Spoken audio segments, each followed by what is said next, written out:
Megastar చిరంజీవితో నిర్మాతల సమావేశం ముగిసింది. ఇండస్ట్రీలో సమస్యను చిరంజీవికి వివరించారు నిర్మాతలు.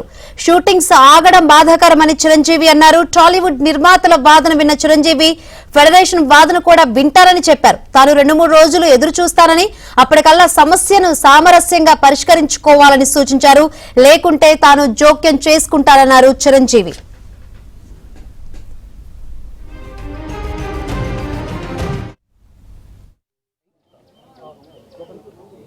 సినిమా ఇండస్ట్రీ తరఫున ప్రొడ్యూసర్లందరూ చిరంజీవి గారిని కలిసి సమస్య చెప్పుకోవటానికి, ఇప్పుడు దాకా జరిగింది ఏంటి ఇది అనేది చెప్పుకోవటానికి మేము ఇక్కడికి రావడం జరిగింది. చిరంజీవి గారు ఒకటే మాట చెప్పారు, ఇలా సడన్గా షూటింగ్ లాగటం బాధాకరమైన విషయం.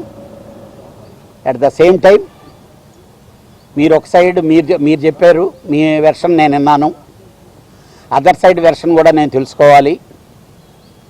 అట్ ద సేమ్ టైం ఆయన సినిమా షూటింగ్ కూడా ఉంది కాబట్టి డెఫినెట్గా నేను ఏం మాట్లాడటం అనేది బాగుండదు. అదర్ సైడ్ వెర్షన్ తెలుసుకున్న తర్వాత నేను ఈ 2-3 రోజులు మాత్రం వెయిట్ చేస్తాను.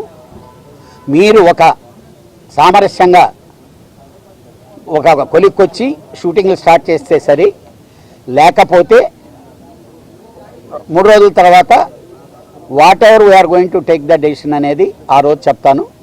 అప్పుడు దాకా సామరస్యపూర్వకంగా మీరు పరిష్కరించుకునే దానికి ప్రయత్నించండి అని చెప్పి చిరంజీవి గారు చెప్పారండి. అలాగే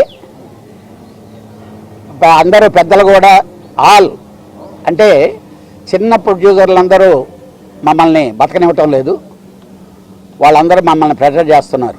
మీ ఇష్టకానికి మీరు ఏదో మాట్లాడుకుంటే, అందుకనే రేపు చిన్న ప్రొడ్యూసర్లందరితో కూడా మాట్లాడబోతున్నాం. అలాగే అనిల్తో కానీ ఫెడరేషన్ సెక్రటరీలతో కూడా నేను ఇక్కడి నుంచి వెళ్ళిన తర్వాత నేను వాళ్ళతో నెగోషియేట్ చేసేదానికి వెళ్ళబోతున్నాను. డెఫినెట్గా ముందు షూటింగ్లు స్టార్ట్ చేసి నెగోషియేట్ చేసుకొని పరిష్కారం చేసుకునే విధానంలోకి రావాలనేది అందరి కోరిక. నా సాయశక్తుల డెఫినెట్గా నేను ప్రయత్నిస్తాను. డెఫినెట్గా రేపు ఈవినింగ్ లోపల పాజిటివ్ నిర్ణయంతో వస్తామనే నమ్మకం ఉంది. Will try my level best.